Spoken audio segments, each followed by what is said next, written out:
بسم اللہ الرحمن الرحیم۔ اردو کہانیاں اور معلومات میں خوش آمدید۔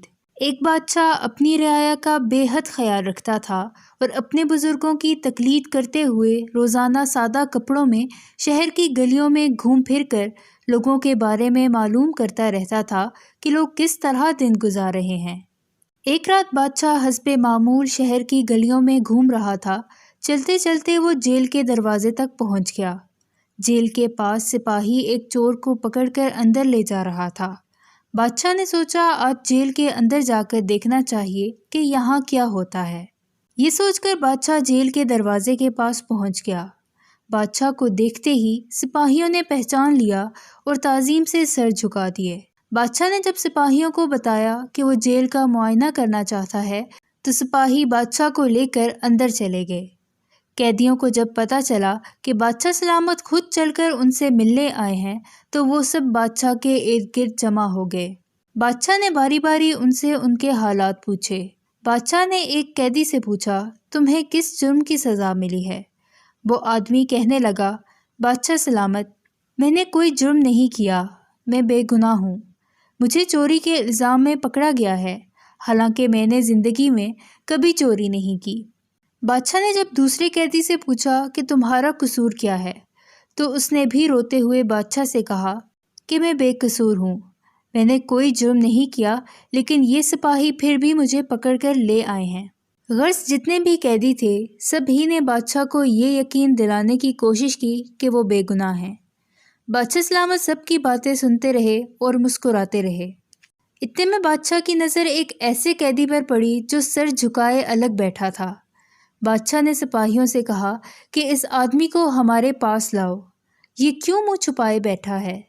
سپاہی جب اس آدمی کو بادشاہ کے پاس لائے تو بادشاہ نے پوچھا، اے نوجوان، کیا بات ہے؟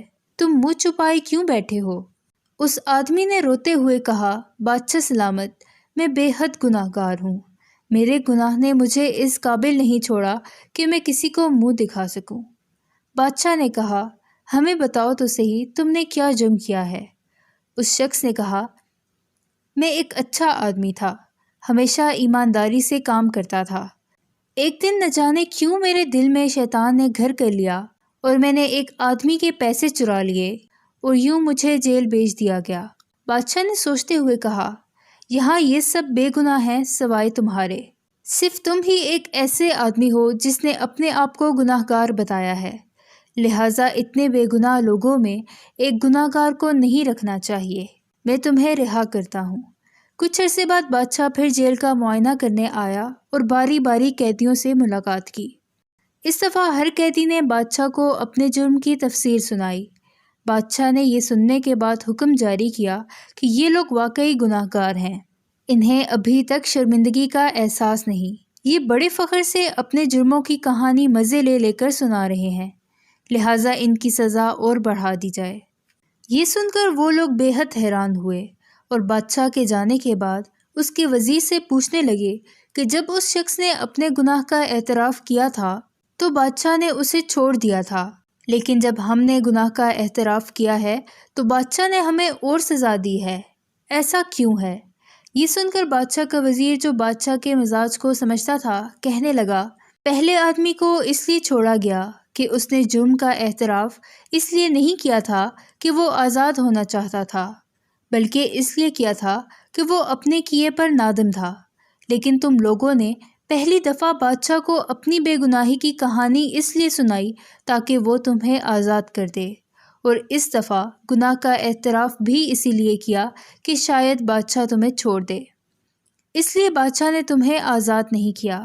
بالکل اسی طرح اگر ہمیں سچ میں اپنی غلطی یا گناہ کا احساس ہو جائے اور اس پر ندامت بھی ہو تو ہم صدقے دل سے معافی بھی مانگ لیں گے، اور وہ اللہ بہت رحیم و کریم یقیناً ہمیں معاف بھی کر دے گا، بے شک وہ معاف کرنے والا ہے۔